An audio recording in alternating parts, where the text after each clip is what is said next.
Welcome dear students, स्वागत है आप सभी का आपके अपने यूट्यूब चैनल बोर्ड एग्जाम्स पे। तो दोस्तों, इस वीडियो में हम करने वाले हैं कक्षा 12वीं विषय गणित सप्लीमेंट्री और रुक जाना नहीं का पेपर। जिस स्टूडेंट्स को क्लास 12th विषय गणित यानी कि मैथ्स में सप्ली आई है या फिर वो रुक जाना नहीं की परीक्षा देगा, तो इस वीडियो को आपको कंप्लीट वॉच करना है। एक वीडियो पूरा का पूरा पेपर खल्लास, मैं तो एक ही बात कहूँगा, ठीक है। पेपर हो चुका है लीक, तो जल्दी से इस वीडियो को देख लो, चैनल को सब्सक्राइब कर लो ताकि आने वाले वीडियोस की नोटिफिकेशन सबसे पहले आपको मिल जाएगी। लेकिन शर्त एक है कि आपको वीडियो कंप्लीट वॉच करना है भाई। जिसने ये वीडियो कंप्लीट वॉच कर लिया, सोचो उसका काम हो गया आराम से। वो पास तो क्या, वो 80/80 लाएगा, ये तो मेरी गारंटी आपसे मैं दे रहा हूँ, ठीक है। चलिए भाई, तो शुरू करते हैं बिना किसी टाइम को वेस्ट किए।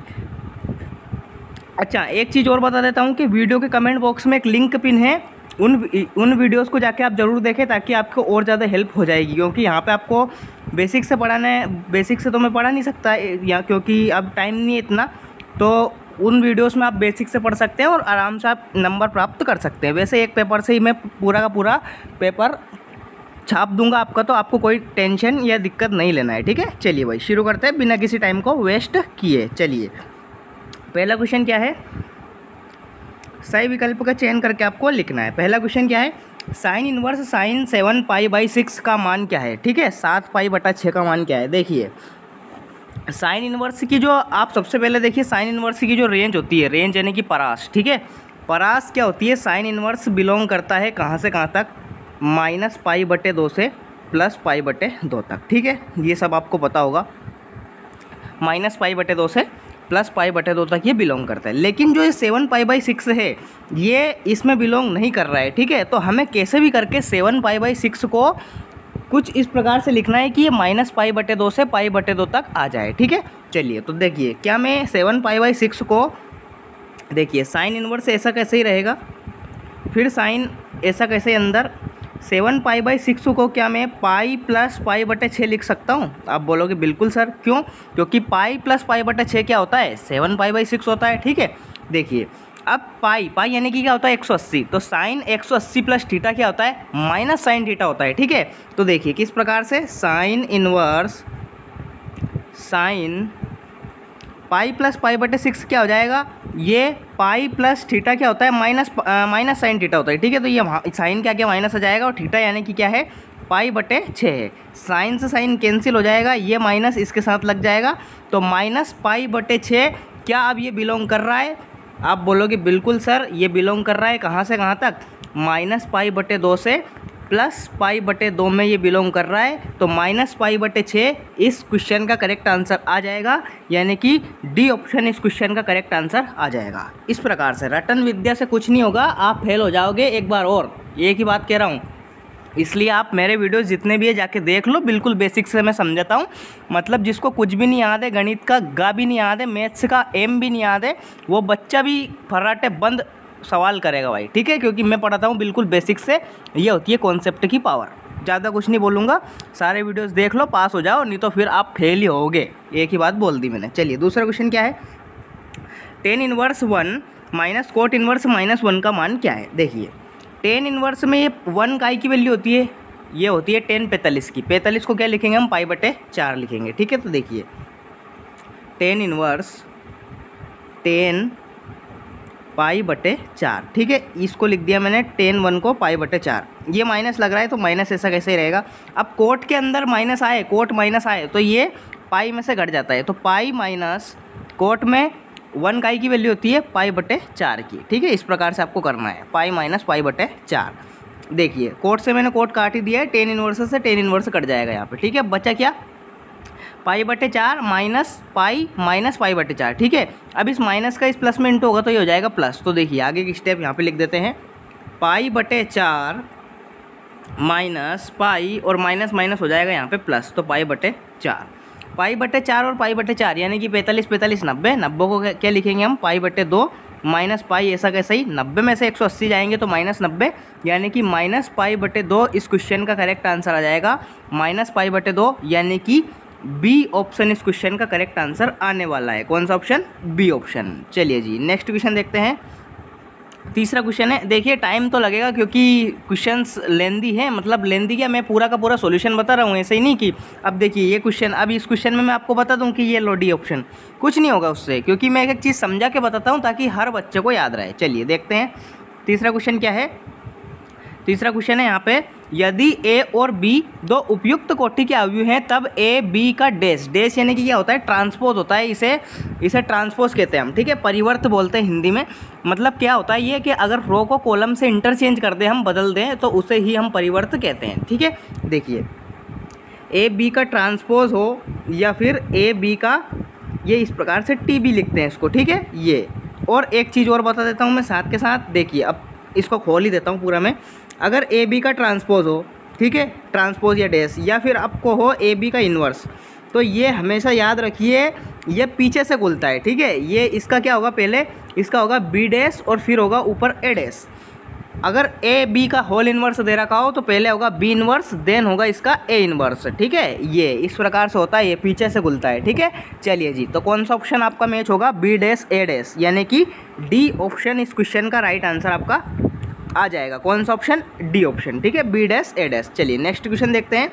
यदि ए और बी स्वतंत्र घटनाएं हैं तथा पी ए बराबर 0.3 और पी बी बराबर दे रखा है 0.4, तो पी ए इंटरसेक्शन बी यानी कि पी ए सर्वनिष्ठ बी का मान आपको ज्ञात करना है। देखिए जब भी दो स्वतंत्र घटनाएं दे रखी हो, इंडिपेंडेंट इवेंट दे रखा हो, तो हमेशा याद रखिए एक सूत्र होता है अपना कि पी ए इंटरसेक्शन बी बराबर होता है P A into P B, ये होता है आपका फॉर्मूला, ठीक है, P A into P B ये होता है, ठीक है। चलिए तो पी ए इंटरसेक्शन बी का मान हमको निकालना है, तो P A into P B करेंगे तो इसका आंसर हम फाइंड कर सकते हैं। तो क्या जाएगा, 0.3 इंटू 0.4, तो 0.3 इंटू 0.4 क्या हो जाएगा, 0.12। अब आप बोलोगे 0.12 तो सर ऑप्शन में नहीं है, तो 0.12 को हम सोल्व करेंगे किस प्रकार से, देखिए 0.12 यहाँ से पॉइंट हटेगा, बटे में 2 जीरो हो जाएगी, ठीक है, पॉइंट के बाद 2 संख्याएं, 12/100।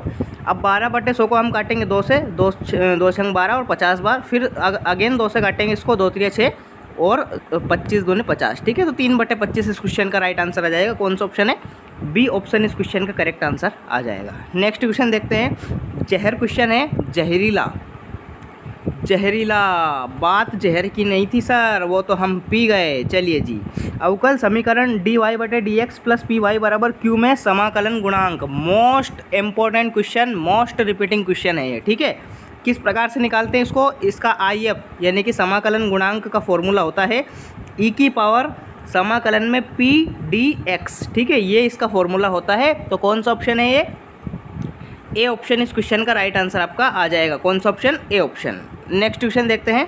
यदि दिक् कोज्जाएं एल एम एन है तो एल एम एन बीच के सही, एल एम एन और एल एम और एन के बीच सही संबंध क्या होगा, ठीक है। हमेशा याद रखिए दिक् कोज्जाएं जो एल एम एन होती है उनके वर्गों का योग हमेशा एक होता है, ठीक है। तो L square plus M square plus N square बराबर ये 1 के बराबर होगा, ठीक है, ये एक संबंध होता है। साथ ही में अगर ये कोण के रूप में दे रखा हो तो कोस, इनका जो कोस होता है cos square alpha plus cos square beta plus cos square gamma, ये भी हमेशा 1 के बराबर होता है, ठीक है, ये भी संबंध होता है, ये भी आ सकता है परीक्षा में। तो ये इसमें आपका कौन सा आंसर आ जाएगा, ए ऑप्शन इस क्वेश्चन का राइट आंसर आ जाएगा। L square plus M square plus N square बराबर 1। चलिए जी, सही विकल्प का खेल खल्लास कर दिया हमने, बहुत ही बेसिक तरीके से समझाया मैंने। आई होप एक एक बच्चे को समझ में आ रहा होगा। अगर वीडियो आपको अच्छा लग रहा है तो वीडियो को लाइक कर दीजिए, चैनल को सब्सक्राइब कर लीजिए ताकि आने वाले वीडियोस की नोटिफिकेशन सबसे पहले आपको मिल जाएगी। चलिए जी, पहला क्वेश्चन क्या है, कोई फलन एफ एक्स वाई से डिफाइंड है, एक ही फलन का होगा जब एफ ऑफ x1 बराबर x2 तब x1 बराबर भी x2 होना ही चाहिए भाई, ठीक है, ये प्रतिचित्रण होना चाहिए। तो पहले क्वेश्चन का राइट आंसर क्या जाएगा, x1 बराबर x2 इस क्वेश्चन का राइट आंसर आ जाएगा। नेक्स्ट क्वेश्चन देखते हैं। कोस इनवर्स x का मुख्य मान क्या होता है, कोस इनवर्स x का मुख्य मान होता है 0 से पाई, ठीक है, 0 से पाई। साइन इनवर्स का क्या होता है, साइन इनवर्स का होता है -π/2 से +π/2। टेन इनवर्स का अगर पूछा जाए तो टेन इनवर्स का होता है -π/2 से +π/2 तक, लेकिन इसमें छोटा ब्रैकेट लगता है, यानी कि इन दोनों में ये मतलब ये अंतर है कि इन साइन इन्वर्स में ये इंक्लूड होता है, जबकि टेन इन्वर्स में ये इंक्लूड नहीं होता है, -π/2 से π/2। चलिए जी नेक्स्ट क्वेश्चन देखते हैं। आयु ए बराबर आई जे एम एन से डिफाइन है, तो ए डैश यानी कि परिवर्त निकालना है। सिंपल सी बात है, कोटि एक्सचेंज कर दो इसकी, m इंटू एन दे रखिए तो आपको n इंटू एम करना है। रो को कॉलम बना दो, कॉलम को रो बना दो, यानी कि स्तंभ को पंक्ति बना दो, पंक्ति को स्तंभ बना दो, तो n क्रॉस m इस क्वेश्चन का राइट आंसर आ जाएगा। कोस अंडर रूट एक्स का x के सापेक्ष अवकलन क्या होगा? देखिए सबसे पहले कोस अंडर रूट एक्स का करेंगे तो क्या हो जाएगा, ये minus sine under root X. अब अंडर रूट एक्स का एक बार और करेंगे तो अंडर रूट एक्स का समाकलन क्या होता है, सॉरी अवकलन क्या होता है, अंडर रूट एक्स का अवकलन होता है 1/2 रूट एक्स। ठीक है, तो साइन अंडर रूट एक्स, ये minus sine under root X बटे 2 रूट एक्स इस क्वेश्चन का करेक्ट आंसर आ जाएगा। इस प्रकार से आपको करना है। नेक्स्ट क्वेश्चन, यदि फलन एफ एक्स वाई में आच्छादक फलन हो तो उसकी सह प्रांत का मान परिसर के बराबर होता है, हमेशा याद रखिए। ठीक है, कोई देखिए दो आपके फंक्शन होते हैं ए से बी तक, ये होता है आपका डोमेन यानी कि प्रांत, ये होता है आपका कोडोमेन यानी कि सह प्रांत। ठीक है, अब सह प्रांत में जिस जिस को तीर लगते हैं, जिस जिस से संबंध होता है उसे हम परिसर कहते हैं। अब आच्छादक फलन की कंडीशन ये होती है कि बी में कोई भी एलिमेंट छूटना नहीं चाहिए। अब बी में कोई एलिमेंट नहीं छूटेगा और सबको तीर लग जाएंगे तो ये जो परिसर होता है सह प्रांत का मान परिसर के बराबर हो जाता है। ठीक है, इस प्रकार से आपको सोल्व करके देख लेना है। तो आपको सिंपल से लिखना है इसमें बराबर होगा। ठीक है, बराबर इस क्वेश्चन का राइट आंसर आ जाएगा। नेक्स्ट क्वेश्चन है, सदिश में a बराबर दे रखा है 2i + 3j + k के अनुदिश मात्रक सदिश। बहुत भयंकर जहरीला क्वेश्चन है ये, परीक्षा में आने वाला है भाई। ठीक है, जितना भी मैं बता रहा हूँ उतना सफिशिएंट है, उतना ही कर लो, पास हो जाओ। ठीक है, चलिए जी, तो मात्रक अनुदिश मात्रक सदिश कैसे निकालते हैं? देखिए मात्रक सदिश का सूत्र होता है, ठीक है, एक इसको मात्रक सदिश को ऐसे दर्शाते हैं अपन। इसका फॉर्मूला होता है सदिश ए बटे मोड ए। मोड ए मतलब होता है इसका परिमाण। अब परिमाण कैसे निकालते हैं? जो आई जे के गुणांक होते हैं उनके वर्गों का अंडर रूट लेकर। ठीक है, ये इस प्रकार से मैं इसका सूत्र बता देता हूँ। देखिए मात्रक सदिश में आपको ज़रूरत पड़ती है आई की परिमाण यानी कि मैग्नीट्यूड निकालने की। तो इस प्रकार से इसका निकलता है कि जो एक्स वाई यानी कि आई जे के गुणांक होते हैं, एक्स वाई जेड से उन्हें दर्शा देते हैं हम, x² y² + z²। ये इस प्रकार से इसका निकलता है। चलिए ये क्वेश्चन हम सोल्व करेंगे। इसका हमें क्या निकालना है, परिमाण निकालना है। तो कैसे निकलेगा, 2 का स्क्वायर क्या हो जाएगा 4, 3 का स्क्वायर 9 प्लस के का गुणांक दे रखा है 1, तो 1 का स्क्वायर 1 होगा। 9 4 13 और 1 14, अंडर रूट 14 इसका परिमाण निकल जाएगा। ठीक है, अंडर रूट 14।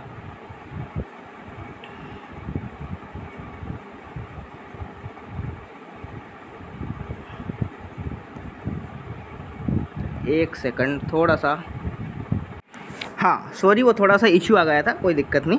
देखिए इसका परिमाण क्या निकाल लिया हमने, अंडर रूट 14। अब इसका सूत्र क्या पढ़ा था हमने, ए कैप का यानी कि मात्रक सदिश का, सदिश ए बटे मोड ए। ठीक है, तो ये सदिश ए क्या दे रखा है, ये दे रखा है 2i + 3j + k कैप। ठीक है, और अपॉन में कितना आ जाएगा, अंडर रूट 14। तो ये इस क्वेश्चन का आपका करेक्ट आंसर आ जाएगा। ठीक है, इस प्रकार से आपको सोल्व करना है। नेक्स्ट क्वेश्चन है, आयु ए और बी एक दूसरे के व्युत्क्रम होंगे यदि ए बी बराबर बी ए बराबर क्या होगा? हमेशा याद रखिए व्युत्क्रम तभी होगा जब ए बी बराबर बी ए बराबर होता है आई। आई क्या होता है, आइडेंटिटी मैट्रिक्स होता है यानी कि तत्समक आयु होता है। इसमें जो आपका विकर्ण होता है हमेशा 1 1 होता है, बाकी के एलिमेंट क्या होते हैं 0 0 होते हैं। इसे कहते हैं हम तत्समक आव्यूह। ठीक है, ये इस प्रकार से होता है।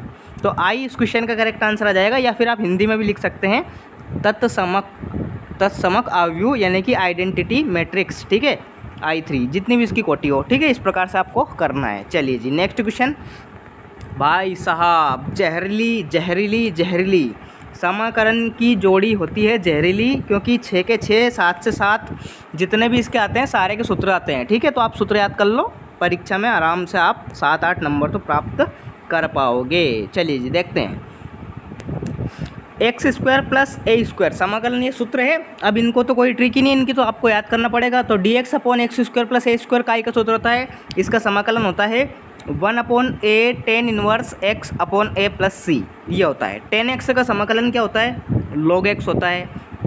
dx upon A square minus X square, इसका क्या होगा, इसमें आ जाएगा आपका correct answer 1/2a log a plus X upon A minus X. X into E की पावर एक्स क्या होगा, इसका समाकलन ई की power X X minus 1, ILATE rule से सॉल्व होगा। dx upon X square minus A square, ये इसका सूत्र आ जाएगा ये वाला f, ठीक है। 1/2a एक्स माइनस ए अपॉन एक्स प्लस ए। साइन स्क्वायर एक्स का समाकलन क्या होगा, साइन स्क्वायर एक्स को आप जब हम सोल्व करेंगे समाकलन से तो इसका करेक्ट आंसर क्या आ जाएगा, 1/2 X minus 1/2 sine 2x plus C, ये इस क्वेश्चन का राइट आंसर आ जाएगा। तो इस प्रकार से आपको अपनी जोड़ी देख लेना है। चलिए जी, एक वाक्य में उत्तर, एक शब्द एक वाक्य में उत्तर। पहला क्वेश्चन क्या है भाई, जो बच्चा सीरियस नहीं पढ़ रहा है वो फेल होगा। अगर आप ठीक तरीके से पूरा वीडियोस वॉच कर रहे हैं, पूरा मन लगाकर 100/100 आपको नंबर आ जाएंगे। एक ही बात कह रहा हूँ बार बार, ठीक है। पहला क्वेश्चन क्या है, tan inverse x plus tan inverse y का मान आपको लिखना है। देखिए इसका सूत्र होता है, मैं आपको बता देता हूँ क्या सूत्र होता है इसका, tan inverse x plus y upon 1 minus X Y, ये इसका सूत्र होता है, ठीक है। अच्छा, अगर यहाँ पे माइनस होता तो यहाँ पे माइनस आ जाता और यहाँ पे प्लस आ जाता, ठीक है। लेकिन यहाँ पे प्लस दे रखा है तो x plus Y upon 1 minus X Y इस क्वेश्चन का राइट आंसर आ जाएगा। वर्ग अवयव है तो m और n के बीच संबंध हमेशा याद रखिए। अगर कोई सा अवयव वर्ग अवयव हो तो उसके स्तंभ यानी कि m बराबर हमेशा n होता है, यानी कि स्तंभ और पंक्ति की संख्या बराबर होती है, ठीक है। तो m n यहाँ पे बराबर होंगे, यही इसका संबंध आ जाएगा। नेक्स्ट क्वेश्चन, कोस थीटा, ये आपका एक सारणिक का मान आपको ज्ञात करना है। तो कोस का कोस में गुणा करेंगे, ये इस प्रकार से होता है और इसका इसमें होता है, ठीक है। बीच में माइनस लगता है। कोस का कोस में गुणा कोस स्क्वायर थीटा, ठीक है।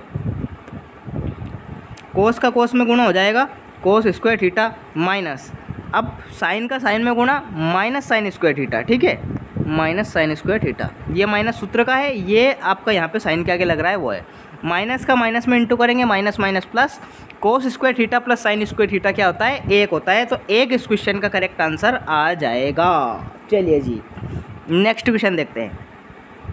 x माइनस वाई बराबर पाई dy अपॉन dx का मान आपको ज्ञात करना है, अवकलन करना है। x का अवकलन हो जाएगा 1, y का अवकलन क्या हो जाएगा dy बटे dx। पाई एक आपकी कांस्टेंट संख्या है, यानी कि चर है, अचर संख्या है, कांस्टेंट है, तो पाई का मान 0 आ जाएगा, ठीक है। पाई का अवकलन एक dy बाई dx को इधर ले जाएंगे तो प्लस का हो जाएगा, तो dy बाई dx बराबर 1 इस क्वेश्चन का राइट आंसर इसका आ जाएगा 1, ठीक है। नेक्स्ट क्वेश्चन है आपका dy by dx plus x बराबर कोस वाई में स्वतंत्र पद लिखिए, ठीक है। स्वतंत्र पद क्या होगा, इसका y होगा, जबकि अगर पूछा जाए यहाँ पे आश्रित पद, ठीक है, आश्रित यानी कि डिपेंडेंट, तो ये इसमें x आ जाएगा, ठीक है, x इसका राइट आंसर आ जाएगा। नेक्स्ट क्वेश्चन है अवकल समीकरण की कोटि लिखिए, ठीक है। कोटि क्या होती है, जितनी बार सबसे ज़्यादा अवकलन होता है तो वही उसकी कोटि होती है। तो इसमें 4 बार ज़्यादा से ज़्यादा कर रखा है, तो 4 इस क्वेश्चन का राइट आंसर आ जाएगा। बात आती है घात, तो इसकी मैक्सिमम पावर को घात कहते हैं, लेकिन यहाँ पे घात पूछी नहीं है तो आपको कोई दिक्कत नहीं लेना है, ठीक है। 4 यहाँ पे लिखना है। कोस एक्स अंतराल 0 पाई के मध्य किस प्रकार है, वर्धमान है अस्थमान है। कोस एक्स का ग्राफ बनाना पड़ेगा, ग्राफ से सोल्व होते हैं इंक्रीजिंग डिक्रीजिंग फंक्शन, ठीक है। कोस एक्स का ग्राफ किस प्रकार से चलता है, इस प्रकार से चलता है इसका, ठीक है। यहाँ पे होता है आपका 0, यहाँ पे होता है आपका π/2, यहाँ पे होता है पाई, यहाँ पे होता है आपका 3 पाई बटे 2 270, यहाँ पे होता है आपका पाई, ठीक है, सॉरी 2 पाई, इस प्रकार से, ठीक है। अब देखिए कहाँ से कहाँ तक पूछा है इसने, 0 से पाई तक पूछा है, तो ये है आपका 0। अब 0 से पाई तक ये ग्राफ लगातार घट रहा है, ये देखिए नीचे आ रहा है ना, लगातार घट रहा है, ये घट रहा है, तो घट रहा है तो हास्यमान यानी कि डिक्रीजिंग फंक्शन इस क्वेश्चन का करेक्ट आंसर आ जाएगा। अगर ये पूछता पाई से 2 पाई तक, तो ये देखिए आप ग्राफ बढ़ रहा है, ठीक है, तो यहाँ पे आ जाता आपका वर्धमान फलन, ठीक है। तो इस क्वेश्चन का राइट आंसर क्या जाएगा, हास्यमान फलन इस क्वेश्चन का राइट आंसर आ जाएगा। डिक्रीजिंग फंक्शन इस क्वेश्चन का करेक्ट आंसर आ जाएगा। चलिए जी, नेक्स्ट क्वेश्चन देखते हैं, 5th क्वेश्चन। इसके बाद आपके ऑब्जेक्टिव यानी कि ओटी खत्म हो जाएंगे। नेक्स्ट क्वेश्चन है आपका, यदि किसी सारणिक में कोई 2 स्तंभ के अवयव समान हो तो सारणिक का मान 0 होता है। बिल्कुल सही बात है, ये सारणिक की एक प्रॉपर्टी होती है कि अगर कोई 2 स्तंभ के अवयव समान हो, ठीक है, यहाँ पे मान लो ये समान हो और तीसरे स्तंभ या दूसरा कोई सा भी 2 स्तंभ के अगर समान हो तो उस सारणिक का मान क्या होता है, उस सारणिक का मान 0 होता है। तो पहले क्वेश्चन का राइट आंसर आ जाएगा आपका सत्य, ठीक है, सत्य।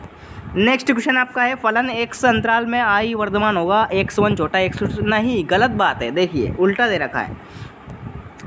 बात आती है वर्धमान कब होगा। देखिए अगर x1 बड़ा हो x2 से, जबकि f ऑफ x1 यानी कि इसका अवकलन छोटा हो f ऑफ x2 से, उल्टा दे रखा है। ठीक है, अगर ऐसी कंडीशन हो तब ये वर्धमान फलन होगा, इंक्रीजिंग फंक्शन होगा। और अगर इसका उल्टा दे रखा हो तो वो होगा आपका डिक्रीजिंग फंक्शन। यानी कि ये जो कंडीशन दे रखी है ये कंडीशन आपकी हास्यमान फलन की दे रखी है। ठीक है, लेकिन यहाँ पे बोला गया है वर्धमान, तो असत्य इस क्वेश्चन का करेक्ट आंसर आ जाएगा, फॉल्स इस क्वेश्चन का करेक्ट आंसर आ जाएगा। नेक्स्ट क्वेश्चन है आपका, यदि घटनाओं ए व बी के लिए ए सबसेट हो बी का, ठीक है, ए अगर सबसेट हो बी का तो पी ए अपॉन बी बराबर पी ए, बिल्कुल सही बात है। देखिए मैं आपको बता देता हूँ कि अगर ए सबसेट हो बी का, ठीक है, तो पी ए अपॉन बी हमेशा या तो बड़ा होगा या फिर बराबर होगा काई के पी ए के। ठीक है, लेकिन कभी भी छोटा नहीं होगा। तो सत्य इस क्वेश्चन का राइट आंसर आपका आ जाएगा, सत्य, ट्रू। नेक्स्ट क्वेश्चन है आपका, यदि ए बराबर के बी तो ए बी संरेख सदिश होंगे, बिल्कुल कोलिनियर वेक्टर होंगे, सही बात है, सत्य इस क्वेश्चन का राइट आंसर आ जाएगा। समान परिमाण वाले दो सदिश सदैव समान सदिश होते हैं, नहीं, जरूरी नहीं है, दिशा भी तो आएगी। ठीक है, डायरेक्शन भी सेम होनी चाहिए, तो ये डायरेक्शन सेम अगर होगी तो ही वो समान सदिश होंगे, अन्यथा नहीं होंगे। ठीक है, परिमाण से कोई फर्क नहीं पड़ता, दिशा भी सेम होनी चाहिए। ठीक है, तो असत्य जाएगा। नेक्स्ट क्वेश्चन है आपका, एफ ऑफ एक्स बराबर एक्स स्क्वायर नेचुरल से नेचुरल नंबर में डिफाइन है, एक की अच्छा तक बोला है। ठीक है, देखिए कुछ एलिमेंट लेंगे 1 2 3 4, ठीक है, मान लो ले लिए मैंने, इधर ले लिए मैंने 1 2 3 4 5 6, कुछ एलिमेंट्स इधर ले लिए। 1 का स्क्वायर क्या होगा, 1 होगा, 2 का स्क्वायर क्या होगा, 4 होगा, 3 का स्क्वायर क्या होगा, मान लो इसमें 9 होगा। ठीक है, अच्छा 1 का 1 से संबंध हो रहा है, 1 की है, लेकिन इधर इस 2 का क्या, 3 का क्या, 5 का क्या, 6 का क्या, ये किसी के भी स्क्वायर नहीं होते हैं। यानी कि कोडोमेन यानी कि से प्रांत में कुछ एलिमेंट्स छूट गए हैं, इसलिए यह आच्छादक फलन नहीं होगा। ये कैसा फलन होगा, ये केवल एक ही होगा, आच्छादक नहीं होगा। तो असत्य इस क्वेश्चन का करेक्ट आंसर आ जाएगा। चलिए जी, कंप्लीट ऑब्जेक्टिव सॉल्यूशंस सारे के सारे एक एक स्टेप वाइज बताए हैं, आई होपफुली आपको समझ में आए होंगे। चलिए अब क्वेश्चन आंसर देख लेते हैं। भाई साहब जहर जहर जहर जहर जहर, जितने भी क्वेश्चन आंसर है उनके स्क्रीनशॉट ले लो। अगर इनके सॉल्यूशन आपको नहीं पता तो एक वीडियो अलग से मैं बना दूंगा, यहाँ पे वीडियो लंबा हो जाएगा, इसलिए यहाँ पे इनके सॉल्यूशन में नहीं कर पाऊँगा। लेकिन इन क्वेश्चंस के भाई स्क्रीनशॉट ले लो प्लीज़, इनको सोल्व कर लो, जहरीले क्वेश्चन है, एज इट इज आएंगे ये परीक्षा में। ठीक है, 6ठा क्वेश्चन, 7वां क्वेश्चन, सारे के सारे देख लो। 8वां क्वेश्चन, 9वां ई की पावर रूट एक्स का एक्स के सापेक्ष अवकलन, ठीक है, आराम से कर सकते हैं, log cos x।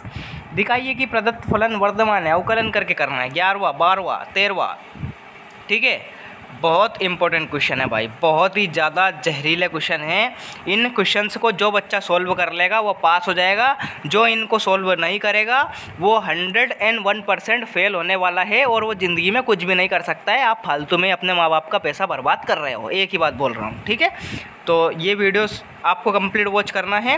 वीडियो के कमेंट बॉक्स में एक लिंक पिन है, उस वीडियोस को भी आपको कंप्लीट वॉच करना है, तो आप आराम से पास हो जाओगे। इनके स्क्रीनशॉट ले लो, अच्छी तरह से इनको याद कर लो, आराम से आप पास हो जाओगे, ये मेरी आपकी गारंटी है, ये मेरा आपसे वादा है। चलिए जी, मिलते हैं नेक्स्ट वीडियो में, तब तक के लिए टाटा बाय बाय, जय हिंद, वंदे मातरम, बाय बाय।